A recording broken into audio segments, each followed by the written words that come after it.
All right, I'm going to get started. This attendance is pretty pitiful. There's 31 people here. But I guess this also corresponds to why the grades are so bad by many students. So I'm just going to keep going because it's your responsibility as students to learn the material. I can't do anymore. So, but this is basically a document for the people who won't listen to this on recording. So, in fact, I could even be evil and shut it off during review.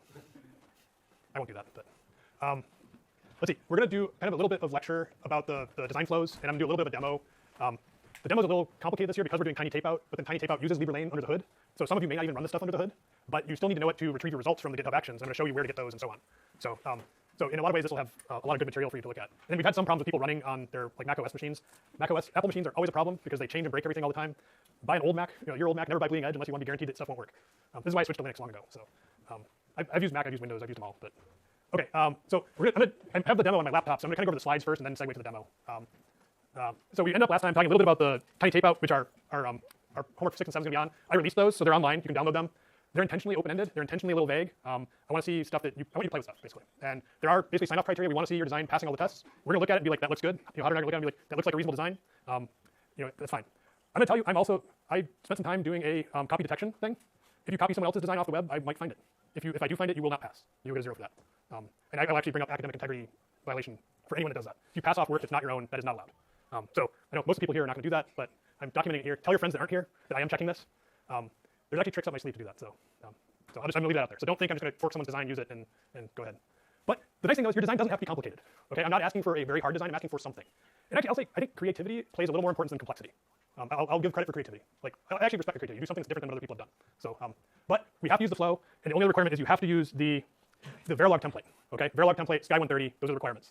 There's another thing called WowKey where you basically draw a schematic and do other types of things. That's not allowed. Okay, you have to do this template because this is more like a real RTL flow.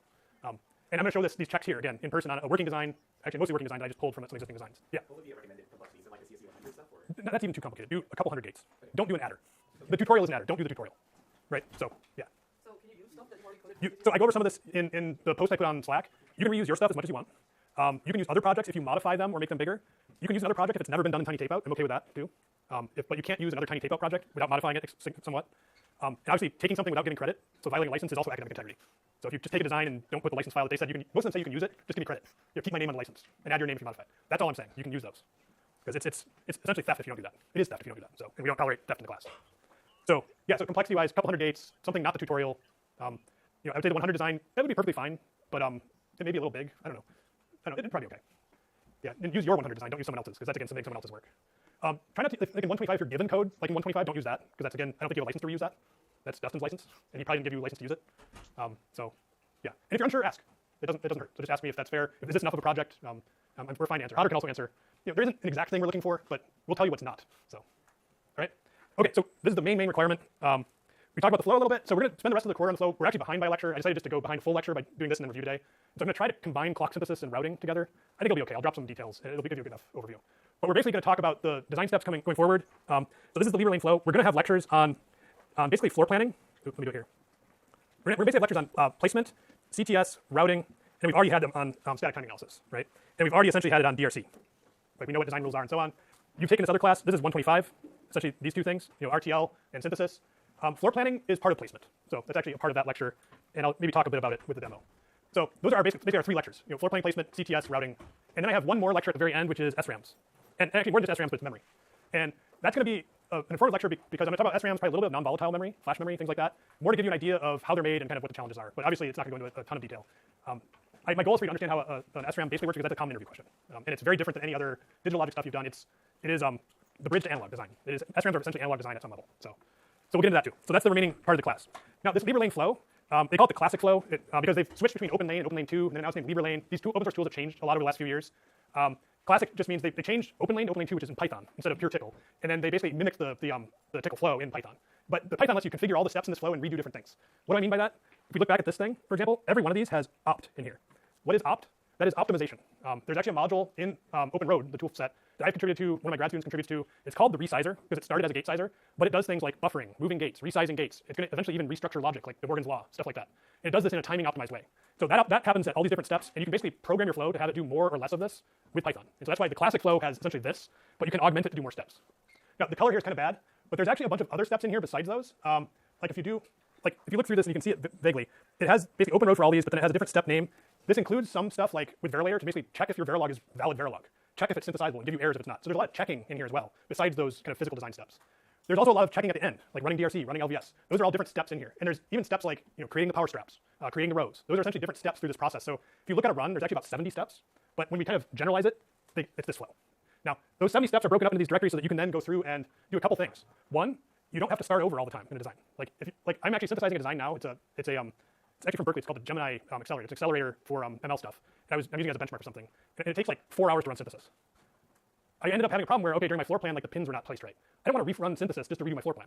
So a lot of times you can start a step at an old point where you know nothing's going to affect it and keep going from there. So that's why they have all these checkpoint directories, because you can do that when you're running something. It saves time. Yeah, as an example, here's how you can use the flow control in LibreLane. So LibreLane is a command line Python script, essentially. When you install everything, you have to run it inside the Docker image. So it'll be a Docker install tool. You can actually, I think if you pip install, you can actually run it as well, but it will run Docker under the hood if you don't run it in Docker. But then it's limited in what you can do too. So this is assuming you're in a Docker image, and you can run that Docker image by basically running LibreLane with ---- Dockerized. It then starts a Docker image and gives you another prompt. And then you can run LibreLane in that Docker image, right? So literally this first thing here, I actually ran LibreLane -Dockerized first. I did this first, and then I do this. And that's how you can run the smoke test.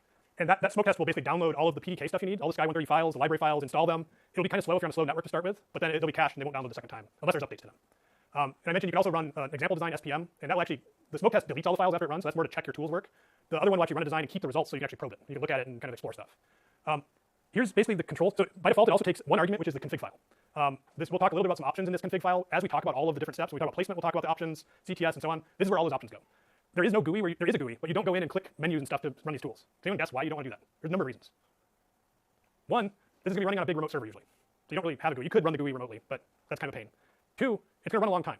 You don't want to hang around until you get to placement and say, okay, now I'm going to select my options for placement or something. Well, you may say, okay, what if I can select my options early in the GUI? You might be able to do that. What if you're at a company and then someone's laid off? They're the ones that click the options all the time to run something. You need reproducibility. That's actually extremely critical. Either you get promoted to a different job, someone got laid off, you're trying to recreate something someone did 2 months ago. Reproducibility is key. Everything should be in basically config files, versioned in Git or something like that. If you don't do that, you're not a real engineer. I will say that outright. I'm going off cuff. You're a hack engineer if you don't do that. So there's cases where you might want to try stuff out, but that's the real deal. Now, so the control steps, you can actually do a number of things. You can either start from a step and go to the end by default. You can go to a step if you want to start at the beginning and go up until some point and stop. Like let's say you just want to go up to the floor plan and look at my floor plan before I continue. You can say do 2. Or you just want to check if my synthesis runs and what the output of synthesis looks like. Maybe you even want to verify your synthesized result before you even mess with the rest of the flow. In 127, people doing the capstone, you might want to do that. Run it through synthesis, run some gate level simulations after you have your regular simulation working to make sure nothing's broken before you move on. And you can do that in parallel with the other parts too. So like other people working on other parts of the layer flow. You can even run one step only. So if you want to keep trying clock tree synthesis till you get a better result, you can change the parameters, rerun it, and so on. You have to be very careful because if any of the parameters change any of the prior results, you'll get kind of non-determinism if you don't do something. Let's say you change your timing constraints. Synthesis uses your timing constraints. Placement uses it. Clock tree synthesis uses it. So if you change your timing constraints, you have to start over. If you change, say, where your I/O pins are located, the only thing that changes is from floor planning on. That doesn't change synthesis. So part of it is knowing what options affect what parts of the flow, and that requires a little bit of knowledge, just understanding how things work. So there's a couple other options here where to basically say where you want to put your results. So every run has a tag associated with it, which is a subdirectory where you put the results. By default, it'll be basically a date time stamp. Frequently, that's inconvenient. You have to remember when did I start this run? Oh, this is the 332 run, yesterday. So I like to put names in there that are meaningful. You can also then, if that tag already exists, you have to tell it to overwrite it so you don't clobber your previous results. So those are other kind of useful things. There's a lot of other options as well. I'll say that. And yeah, and then here's basically the from and to steps that you might want to use. So from to, you can fill those in. Those are the major steps. Remember, there's all the little ones like checking things and stuff, but those are the major steps. Checking your SDC file, so your timing constraints for STA. Running the floor plan. Tap end insertion. This is basically inserting well taps. If you remember that, the special connections to the wells and substrate. They're special cells and they get filled in your design. And a lot of them will have connections at the end of your rows too. I'll kind of skip over that. But then creating your power distribution network, generate PDN, placing your pins around the design, so on the periphery, because that's where your inputs and outputs go. Global placement, detailed placement, global routing, detailed routing, and then fill insertion. And then also there's probably a final STA as well. But those are just some of the examples of the steps, the main ones. Now, if you look at the directory structure, and you may say, oh, this is a directory structure, but if I'm running it in GitHub, why does it matter? I'm going to show you where to download the artifacts. This is how they're organized. So it's going to be the same thing. When you do GitHub, you download stuff from the cloud, and then you examine it after it ran. So that's why the directory structure matters. In here, you're going to have a few files. Basically, the main one I mentioned is the config file. It can be either a YAML file or a TCL file or a JSON file. All formats are allowed. But what that basically does is says, what are my files that I read? If I have a bunch of Verilog files, what are they? It also then gives all the parameters for all of the other steps in one file. If not, it will use default parameters, which are not always the best. So there's another file there as well called a pin order config file. By default, it'll try to place your IOs around your chip, but it will place them kind of arbitrarily. It'll decide where to place them by some algorithms, but it may not be useful based on what you want to do at the next level. Like if you're going to use this block somewhere else, and you know your memory is going to be on the left, you don't want your memory pins on the right. And so you may want to say where things go. You may want all of your memory pins in one location rather than distributed all throughout the periphery of the chip, right? There might be some rhyme or reason for your design why you want to actually specify that. In addition, you'll frequently get better results if you do that. So I found that. So there's these config files, a pin placement file, there's a runs directory. So I mentioned the tag when you run something, that's where all of these goes. Under the runs, there's gonna be a tag or a date stamp folder with the results. There's gonna be a source directory. This is where you put your Verilog files and your design constraint files. Now notice here, there's actually two different ones. There's implementation and sign-off constraint files. What this means is at different points in the flow, you might want to use different constraints. Like what? Well, remember I talked about clocks last time, propagated clocks? You might not want to do propagated clocks until you do sign-off. If you do it before, it'll actually make it much faster, potentially, because doing the propagated clocks takes time and can slow things down. That's one example of why you might want them to be different. Other than that, they might be very similar, but that's one example. And then you can have a verified directory with your test bench, for example. I'm going to say that when people download a design and use someone else's design, one of the most common mistakes I see, and you've probably done this in 125, people will try to synthesize and place and route their test bench. I've seen it many, many times. I know some people are like, what? But that's not synthesizable. That's for testing your thing, right? So you don't want to do that. That's a problem. Yeah. Do the test benches have to be Verilog files, or can we do like CocoaDB, Python files? In Tiny Tapeout, you can do CocoaDB. It can be Python too. Yeah. Actually, I think in CocoaDB, or in Tiny Tapeout, it's preferred to do CocoaDB, I believe. This is actually this is not a Tiny Tapeout design, so it might be slightly different. And this is the SPM design. When I talk about the example designs, this is the example one that comes with LibreLane. So now, what do some of those directories look at? So in the run directory, so this is either your tag or the timestamp, you have all of the steps, the 70 plus steps. They're numbered, so you can see the order of them conveniently. And then the most important one is the final output down here. That is your final design after everything runs. Now, if you get that, does it mean your design worked? No. It means the tools ran and it produced an output. It could mean that it fails static timing. It could have hold violations. It still finishes. It could mean that when you run your simulation, you wrote bad Verilog and it actually is not functional. It just means it produced output. It's up to you to actually determine, is that correct, by doing the verification steps.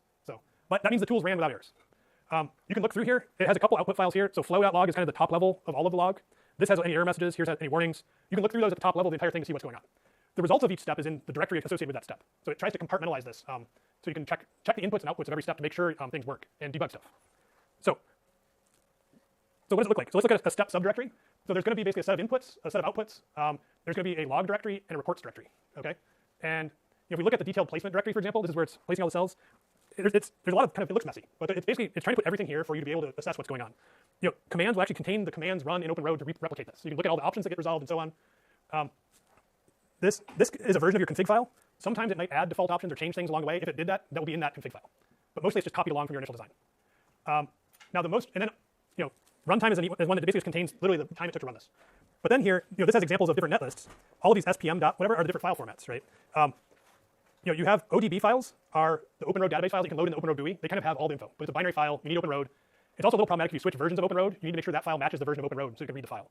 But the other ones use kind of standard file formats. You notice there's a def file, a couple .b files, and a .sdc file. Well, that .def file is called a design exchange format. That is basically equivalent to a gate level Verilog design, but it can also include actual wire locations and placement locations. So it includes the netlist, so the connectivity, as well as the physical locations and connections and everything. Basically, the def file can be converted to a layout file that you send for manufacturing. So that's the full details. Some of these overlap in their usefulness. There's also this .nl.v. NL is short for netlist, and that means the gate level netlist. So you have your initial RTL, which is just with the .v, and then here it basically synthesized down to gates, and it dumped out your Verilog again after synthesis and after any timing optimization along the way.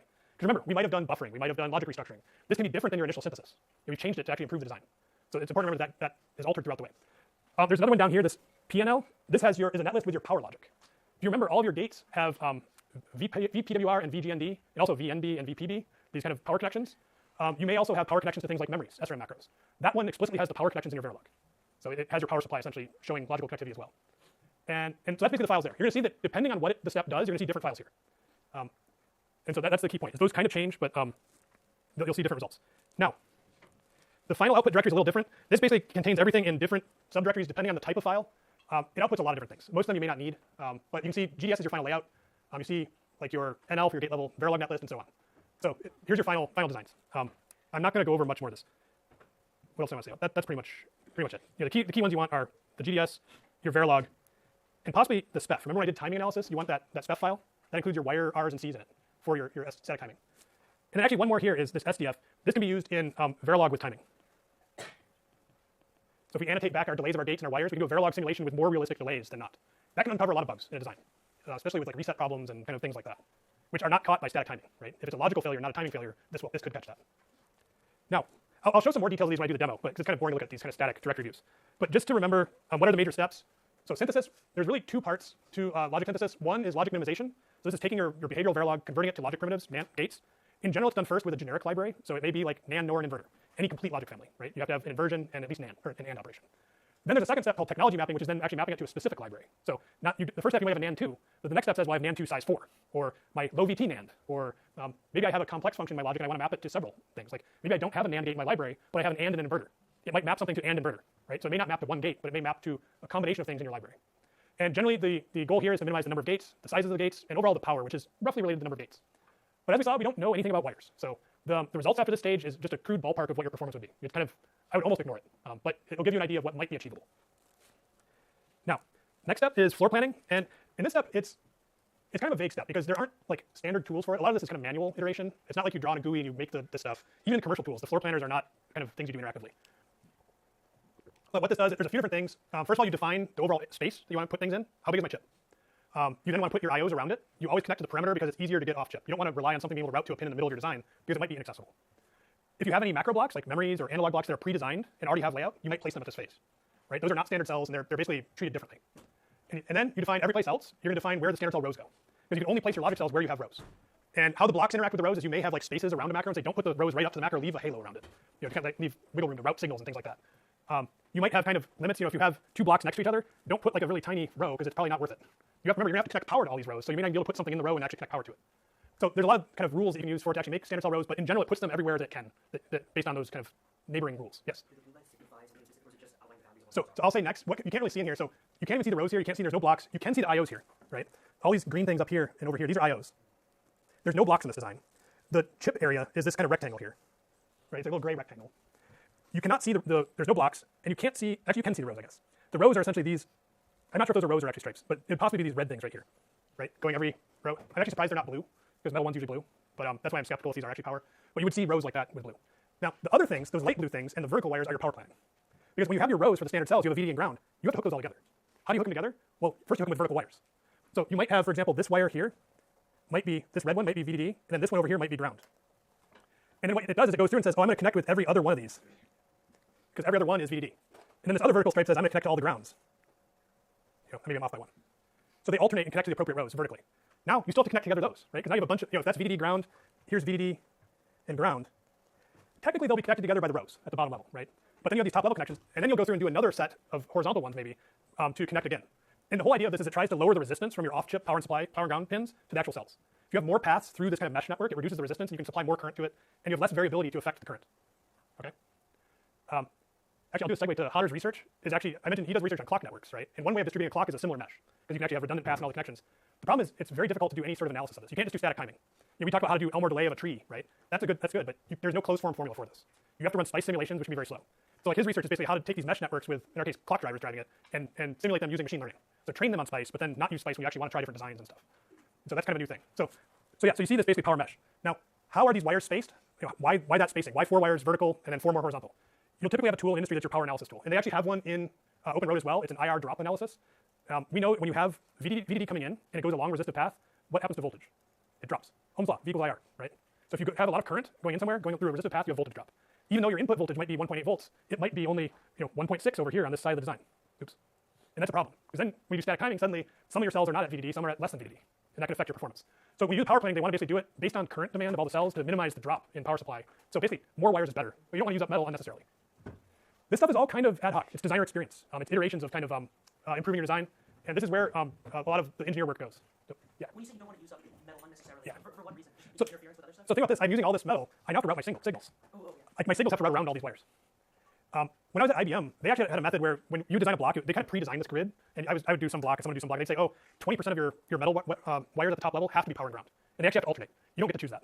And so when you design your block, even though you don't have this in your block, you would have to not route there so that they can put the wires there later. So if you were really critical of the block and it was hard to route, you could try to negotiate with them and be like, oh, I can use only 15% to help me route my design better. They might do that, but then it would affect your power grid. And you have to account for that when you do your analysis. So power planning, we won't talk a ton about power planning, but there is a step I mentioned that you can look at and see the IR drop analysis. It is in OpenRoad. Next major step we'll talk about is placement. This is divided into two phases, global and detailed placement. We'll talk about each of them. And same thing with routing, there's going to be global and detailed routing. It's a hard problem, so they try to split it up into an easier problem than a more complex problem. And the idea is you can do more optimization on the easier one and pass off a better solution to the more difficult one so that you can get a better result. And here you generally try to minimize wire length. So wire length is basically an approximation for how much routing you need. It's not a great metric, but it basically reduces complexity of your routing. More accurately is congestion. Now what is congestion? That's basically supply and demand. Think about economics, right? Supply is how much of something you get, demand is how much you need. It's the same thing with static timing, right? You have your arrival time and your required arrival time. There's this trade-off. In a given area, if I'm routing signals in this area, I can only fit so many wires in that area. On all the layers, horizontal, vertical, I'm limited in how much metal physically fits in there. If I have too many wires in there, they may not be able to route in that area. They might have to go outside and detour to get back. Now, and so that can cause inefficiencies. That's congestion. So wire length is kind of first order. It's easy to compute, it's fast to compute, but it doesn't give you it gives you the view of kind of how much demand there is, but not the supply. And congestion thinks about the supply as well. Yeah. And both of those would affect the capacitance of the wires. Yeah, that's another good point. The wire length also affects capacitance, your delay. If you have congestion, and you might have a wire that just has to go from here to here, it could be that long, but if it's congested, it may go like that. You'll frequently see that. And you then know, if you go in there, you can visualize your critical path and static timing, and it'll say, oh, this wire is really long. Why is it long? Oh, it went halfway across the chip and back for no reason. So I have a congestion problem. By reducing this, I can improve my timing. Yeah. How tightly packed and set in stone are the gates at this point? Like if you have a really long wire, could you then say, okay, this is a really long wire, but I can just upgrade this gate to be twice as powerful and now it's fine? That's a good question. You could. So if you have a really long wire, you can compensate for it by increasing the driver, by adding buffers. You can do things to make it faster, but that's going to burn power. You're better off making it shorter. So that's the first answer. Doing things faster with less is usually preferable. The other question is, how packed are these things? That's a tricky question because it depends on the design. If you look at this, you can see the placement of these things. The blue things are basically the standard cells. They're not actually that dense. Like, let me zoom in on this. Okay, you can see those right here. Actually, it looks like some of them are, yeah. They're not that dense. There's a lot of blank space between things. Like if you look kind of in this region, actually that color's not working now. Oop. I don't know why it's not letting me, do I have to do that out here? I don't know. It's not letting me change my pen anymore. But the point here is you can see that some of those rows are empty. There's empty space. This is probably using like 30 or 40% cell density is what it's called. Meaning 30 or 40% of my area is actually used by cells. Why is it only 30 or 40%? Because of routing. The routing gets so complex, you need to add extra space just to let things route better. And so that's a big issue in a lot of design. So what is a reasonable cell density? Well, low cell density is 30, 40%. A packed design is going to be 80%. You rarely see 100%. You might see 100% if you manually lay out the cells, and so that every connection was kind of perfectly to the next thing and so on. Like a data path, if you have like an ALU with things flowing through it, might be close to 100% density if you do it by hand. So that's kind of the trade-off. And you're doing this because it's fast to do this. It's faster to design this way, automated, than to do all the layout by hand. So, in the PC boards, like board design, they almost never use automatic routing because it's awful. The problem here is our scale is huge. There's too many wires to route on that. You cannot do it. So you have no choice. I think even on complex designs, they're using more and more automated tools in PC boards, but still it's kind of frowned upon in that field for whatever reason. Okay, placement. Then you use CTS. So here's where you then insert your buffers for your clock tree. You want to then minimize the skew to help your timing. You want to enter as few buffers as possible. Here's just highlighting the different levels of the clock tree that correspond to the viewer on the right. So you can see this is a 3-level deep with kind of 2 driving the, however many that is, 8 lower level buffers. If you think about it, this is a perfect example of logical effort, right? 3 stages to drive probably a couple hundred fan-outs. So I'd assume that each of these buffers drives about 8 to 16 things. So now you may say, oh, why isn't that a stage ratio of 4? Remember logical effort, we said, oh, 3 to 4 is the optimal stage ratio. Well, we're not looking for speed here. Our clock propagating through the clock tree can be as slow as we want. We just want low skew. The actual propagating doesn't affect our period. You can actually technically have more than one clock pulse into this at a time, kind of a wave pipeline thing. So the actual depth of this in terms of delay doesn't affect your performance too much. Here, I'm going to try to quit out of this so I can actually maybe hopefully have my thing again. Here, it's restarting the app. Okay. Maybe my pen died. No, 68. I don't know why it's not working now. Ah, the tip got loose. Okay. I was fidgeting maybe and it came loose. Okay, so the clock tree there. Then you have routing. I mentioned global routing, detailed routing. You can see the power supply is still in here. That's obstructing it. Here you want to, again, minimize wire length, similar to placement. Congestion's a big deal because you want to make sure you can make all the routes, and then delay and power. So minimizing the worst wires, the most critical wires, and making them as short as possible. And then power, overall, just reducing the length of all the wires, which is related to wire length. So we'll talk about that too. And I'm going to not talk too much about static timing because we've already talked about that in quite a bit. But I will point out that there's actually multiple points of static timing. There's pre-extraction timing, which is usually like the kind of implementation timing where you're doing placement, and you're doing timing, you're doing routing, you're doing timing. And then there's sign-off timing, which is your final check. Usually you only use the full parasitic extraction of all the R's and C's of your wires at the final one because it's slow. That spec file to extract everything and compute the exact R's and C's takes a long time. Because remember, when we talked about coupling neighboring wires, it's not only your adjacent wires, but 2 wires away, wires up and down. Like this takes a long time to model. Essentially, you're doing electromagnetic simulation to get those values. You can do crude estimates just based on wire length like we did in homework assignments. If it's this long, it has this much fringe, but you don't know the neighbor wires, so it's not going to be very exact. So here you do generally static timing analysis during each timing step, and then one at the very end to make sure the final thing works. Then I won't talk too much about DRC and LVS, but those are in the tool as well, and your design should match. I will say that the most common problem with LVS is power supply related. Usually something is not hooked up to VDD or ground somewhere. That's a common thing that can happen. For example, if you have a row that you don't have a stripe over it, it never gets connected to, that VDD or ground is going to be disconnected. Right? Then there's no power supply to that row, and that'll be a violation. That'll show up as an LVS error. It actually might show up as a warning or an error in the power supply routing too, but it might ignore it if for some reason. So this will definitely catch it if it's missed there. Okay, so basically these are some of the other steps I mentioned. I mentioned like IR drop of our power grid, GDS generation, antenna checking. I'm going to talk about some of these at the very end as well in terms of chip finishing. But now I'm going to pop into a demo of those things on my actual laptop.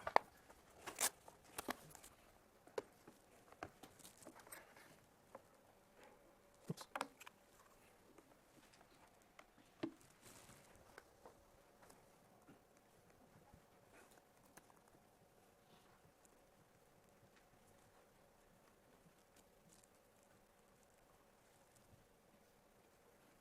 Okay.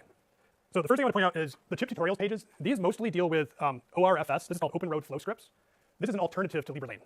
This is maintained by the Open Road people, and then this other group that's a bunch of open source people make LibreLane, which also uses Open Road.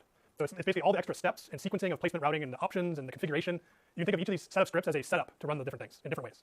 So I have this because in the past, actually last year I used OpenLane, and I was going to switch to Open Road Flow Scripts, and then I switched to Tiny Tapeout that uses LibreLane. So this is mostly here for just kind of reference. But then I also have the old tutorials down here for OpenLane. This is from last year's class. And then we're going to rely on the Tiny Tapeout stuff. So Tiny Tapeout, you can go to their webpage, and it has all these things and all these tutorials. You click this, working with HDLs. Here's the HDL templates. This is what we want to use, this right here. And if you notice, there's also a nice video tutorial you can watch, Tiny Tapeout, working with an HDL. This is what I want you to use as a first pass for your design. Within this then, by default, this is going to run, as I mentioned, in GitHub Actions. There's this other directory under guides called Hardening Tiny Tapeout Projects Locally. This lets you actually run all the stuff on your own machine rather than in GitHub Actions. You don't have to do this in this class, but if you're very interested, I encourage you to do this. If you run into runtime bugs with GitHub Actions, you might have to do this if your design's too big or complicated. But more than likely, you're going to have to fix something either with timing constraints or congestion to get your design to run in GitHub Actions. Yeah. Do you know if the typical like mid-range laptop would be slower or faster than GitHub Actions for this? I don't know. That's a good question. So GitHub Actions, I think for free, you get their low-tier things, which are very slow. If you have any decent laptop, it's probably going to be faster than that. But it's not required. And then you have to do this to set it up, which is kind of a pain. Now, what does it look like when you run GitHub Actions? So I cloned this guy's project. Remember, again, you're not allowed to do this to submit this, but I did just for a demo. This looked like a cool project. So this person made people were asking for examples. How did I find this? Well, I went, if I go back. So here's all the history of all the Tiny Tapeouts. There's been up through like 9, then they started naming them based on different processes.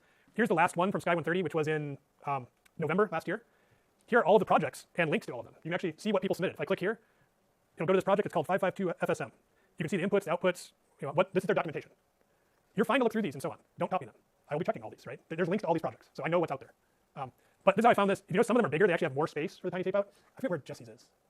One of these bigger ones is my grad student's design. I forget, somewhere over here, I think. I don't know where it is.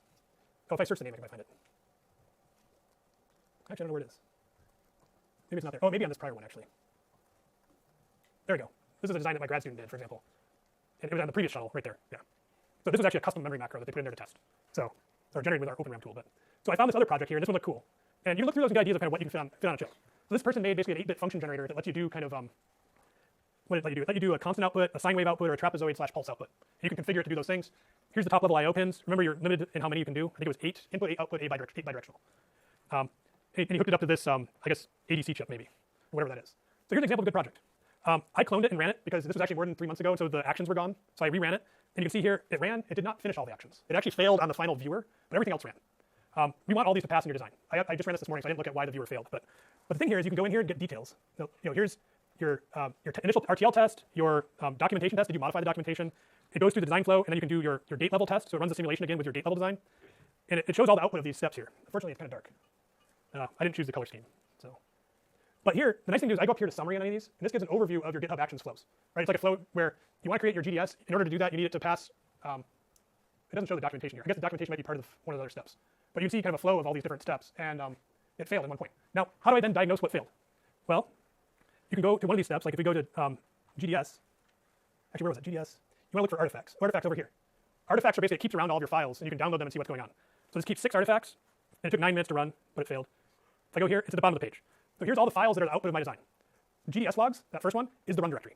Remember I mentioned you can do a tag, and you can have all those files, all the directories for every step. Each one's got the inputs, the outputs, everything. That's it. If you download that, that's the whole shebang of everything that it ran through.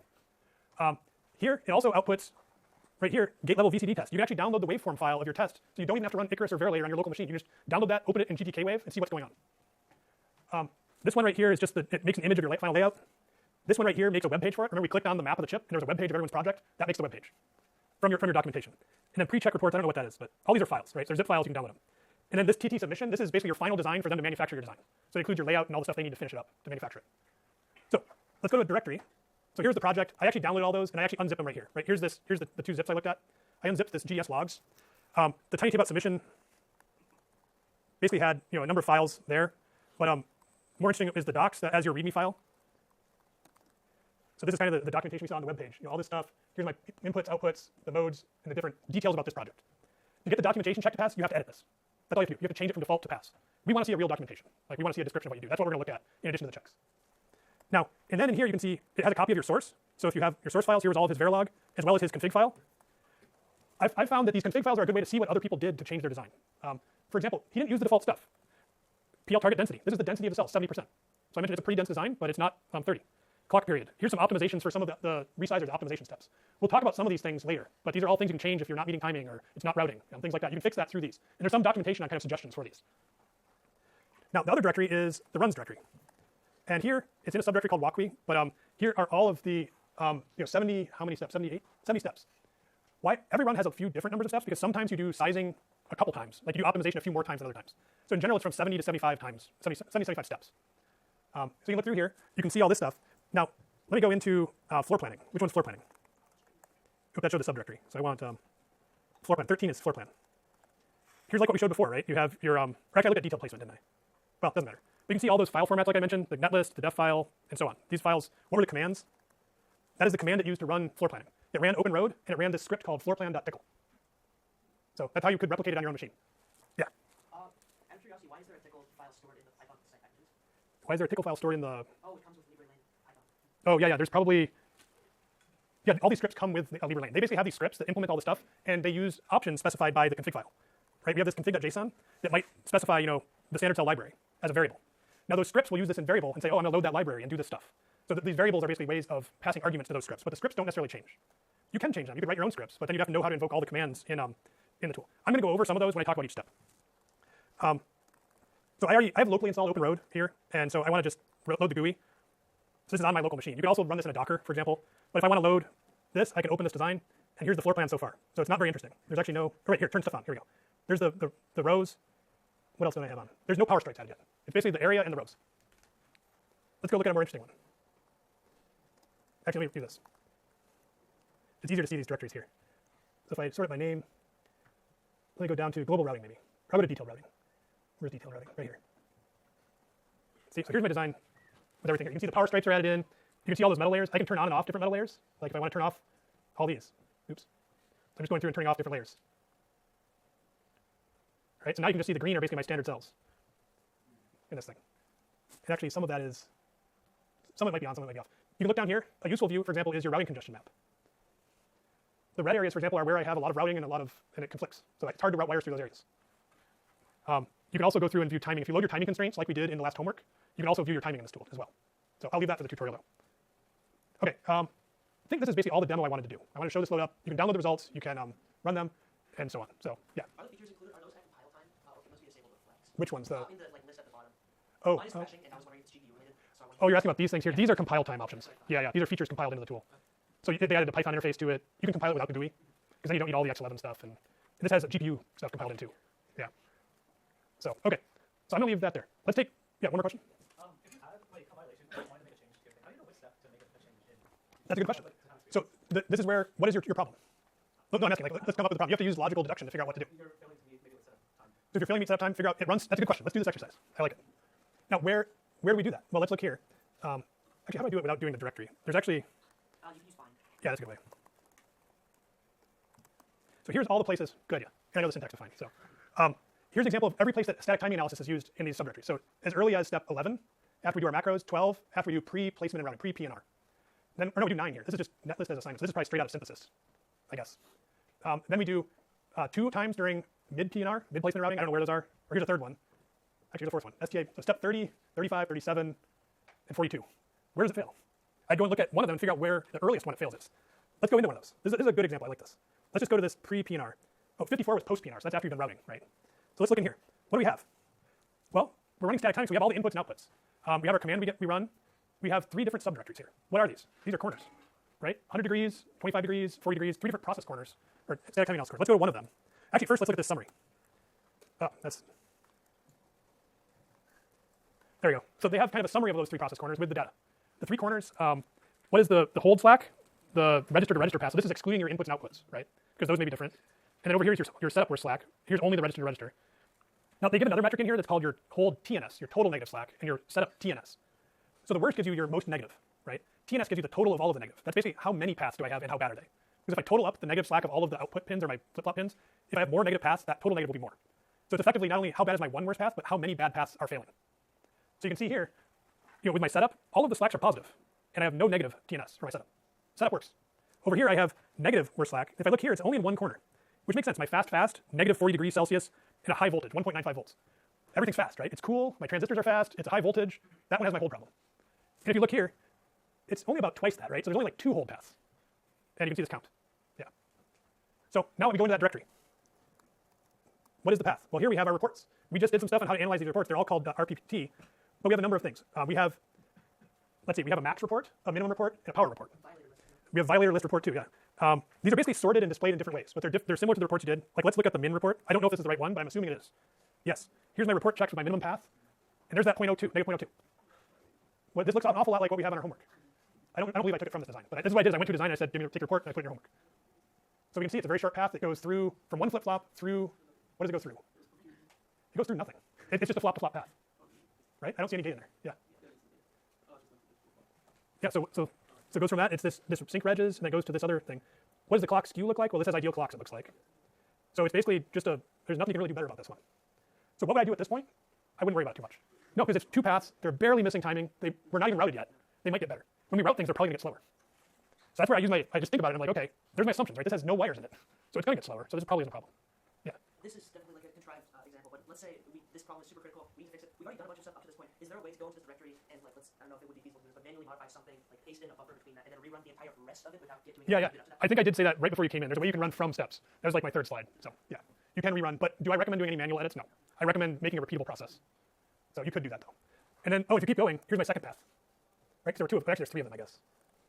Am I lying? There's more. Oh, these are positive now. So there were 2 negative ones, and then it went positive. So this is like, because this one, second one is negative, and the next one is positive. So what if we look at these other things? So we can also look at another common thing is the skew. What is my clock? That had no ideal clocks, which is not right. So let's look at the clock report.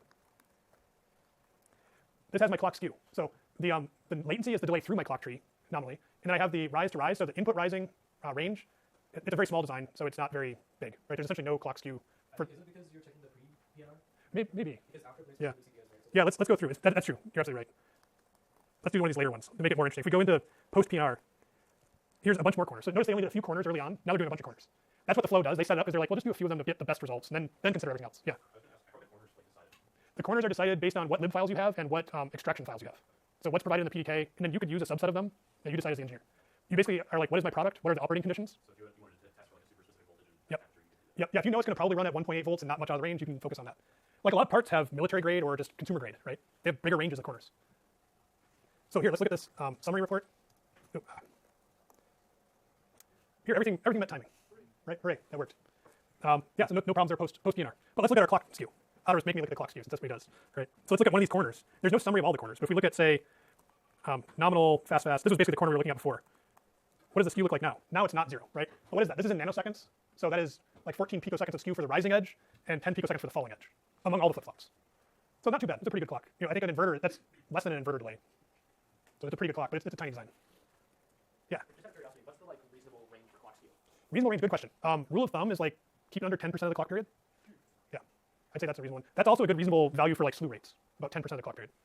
Yeah, rule of thumb. It depends on your design. If you're doing an aggressive design, maybe 5%. If you're doing a low performance design, 20%, as long as it works, right?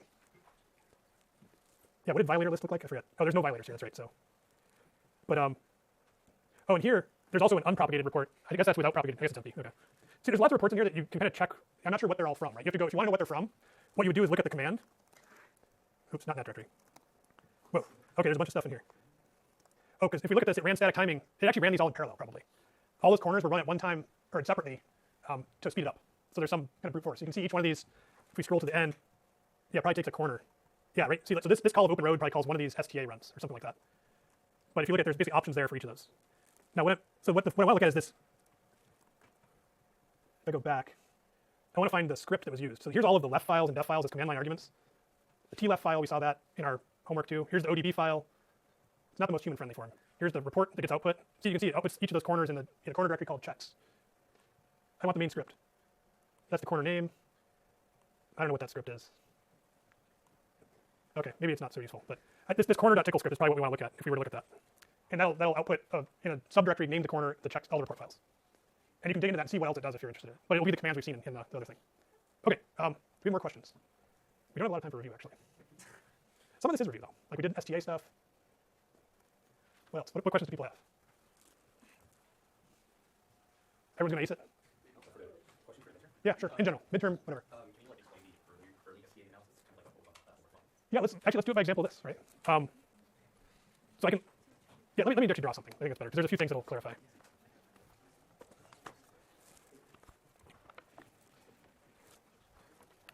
I think the early STA analysis is the one that I think people have the most questions about right now. I've got a few questions on that.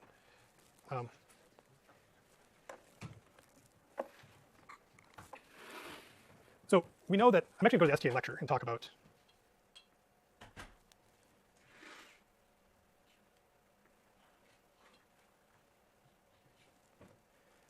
So when I went through and I did the analysis, I went through two things. This is for late mode, right? I did a arrival time computation where we basically propagate things forward. And here you add, for late mode, you add the maximum delay of the gates. For early mode, you just use the minimum delay of the gates. So the delays will be different. And then instead of the maximum for early mode, you take the minimum because you want the earliest changing signal. So basically, you take the two, you have late mode, everything that's maximum becomes minimum, everything that's minimum becomes maximum. If you take the largest delay, you take the smallest delay. You just swap everything. And also for slack, instead of rat minus at, you take at minus rat because you want the signal to arrive after the required time instead of before. So just polarities change. So why is the rat negative? Why is the rat negative in some of the examples? Yeah, So, that's the correct answer. so let's take an example. So how do you get, that's a good question. How do you get the rats and ats of a design? Let me do a thing here. So if we have let's say we have two cases like this. What is let's do late mode on the top and early mode on the bottom. Oops. What is the required arrival time for the late mode? Just arbitrarily. It's going to be the period, right? The period t. What were the other things in the equation? It would be t minus t. I'm going to do it. What else is in there? What else affects your timing constraint? Well, clock queue and setup. Clock queue and setup. So on this end, this is the capturing flip-flop. It's going to be the setup time. So you want to subtract off the setup time. So you want it to be a setup time before the clock, the period. Now, what about skew? I had another problem here with skew. Let's say this has +1 of skew. Now, this skew is relative to the ideal clock. The ideal clock will have skew of 0. So this is one time unit after the ideal clock. So how does that affect our required arrival time for late mode? Yeah, no. In this case, it adds to the required arrival time. So plus t skew. It depends if it's positive or negative, right? But in this case, it adds because it's making that clock arrive later, which helps our required arrival time, which is good. Is that right? Yes. Then now what else? Now the clock to queue, that's only on the required time over here, on the launching thing. So when we start on this side of stuff, let's say this is -1 for my clock. Well, what is the arrival time over here? Well, it's going to be my clock skew, -1. This means that this arrival time, this clock is going to arrive before time 0. That sounds like it's in the past, right? I'm time traveling. But it just means it happens during the previous clock cycle. It's all just relative. So it's happening a little bit early. And so that one happens early, so that means that my arrival time at the output of this is actually before the clock edge. But then I also want to add in my clock to Q delay, C to Q. So that would be my arrival time here. And then this is the required arrival time there. Now, what do we do for early mode? Well, here, we don't use the period. Yeah. Sorry, so I'm so confused why we don't take into account TCQ on this other end. Because this required time is the delay from here, from this point, this direction to the outputs. We're not looking in the back. But doesn't this also have TCQ? Yeah, that's a good point. That TCQ only affects the path after the flip-flop. We're looking at the path before the flip-flop, up until this flip-flop. So okay. Think of whenever we have a flip-flop, So we never look at. that's a different analysis. So for all of our homework problems, we're only looking up to the flip. Yes. I see. 'Cause So this if that line's wrong, this might go through logic to another flip-flop, but we're doing analysis of this, between this launching flip-flop and that flip-flop. it's gonna be yeah. confused 'cause there's a wire going on. Yeah, there's a wire, there's another path, and I think there's a statement in there, something about that. Or at least I clarified it in the forum when someone asked. You're absolutely right, though. There is another path after that flip-flop and also before this flip-flop. Yeah. So then would it be okay to just recognize as looking at rat as before the net and then at as like after the net? No, not quite. At is the distance from the launching. Rat is the distance until the capturing. Right? The remaining time. So the time we've gone versus the time we're going to go. Right? Think of just required time. It's how much time do I require from here? And then how much I actually got. Yeah, yeah. Now, the main difference for this, the early mode, is we do not have the period. It's independent of the period because it's the same clock edge on the same clock period. So not that. But we do have t hold. We want it to be that amount after t hold. And in this case, if the skew is +1, we actually want to subtract off this t skew. Actually, no, we still want to add it. Yeah, never mind. It's just positive skew polarity. So we want it to be hold time for the flop plus the extra clock delay. We want it to hold after that, or arrive after that value. Yeah, so these are the setups of kind of the inputs and outputs. And then the same thing down here for the arrival time. It'll basically be the same given this. But in general, the clock to queue could have two different values. It could have the latest clock to queue or the earliest, depending on the flip-flop. So this earliest one is usually called the contamination delay of the flip-flop. It's when the output starts to transition. Yeah. So the late value is when it actually reaches the answer. The early values are like when the contamination delay happens usually. Yeah, of the launching flip-flop. Yeah. Yes, the launching, the hold time, early mode is the contamination delay of the flip-flop. That's the earliest it will start to change. The other way to think about it is when we draw kind of the waveforms like this. You've often seen this, where this is kind of the unknown value. This time here is the contamination delay, the earliest one, and this is the late time. So that is the earliest it starts to transition, and then it finalizes by there. So you have this kind of unknown region of a flip-flop where its output could be unstable. Yeah. So when we propagate back to and analyze the RAT for late, for early, why do we subtract from? Oh wait, no, Yeah, no, I think I know where you're going to go with this. Let me go back to this. So this is propagating forward. yeah. Now when we do the required arrival, we go backwards, right? And here we also play with the polarity. So when we go backwards with the late mode, we want to do the minimum because we want to know the earliest time remaining. Like that gives us the longest path to the output, right? Yeah. For hold mode, we do the opposite. Okay. We want to have the, actually is that, no, yes, that's right. We still want the minimum for hold mode, but we want to, we still subtract out the delays, and I'm mixing up myself now.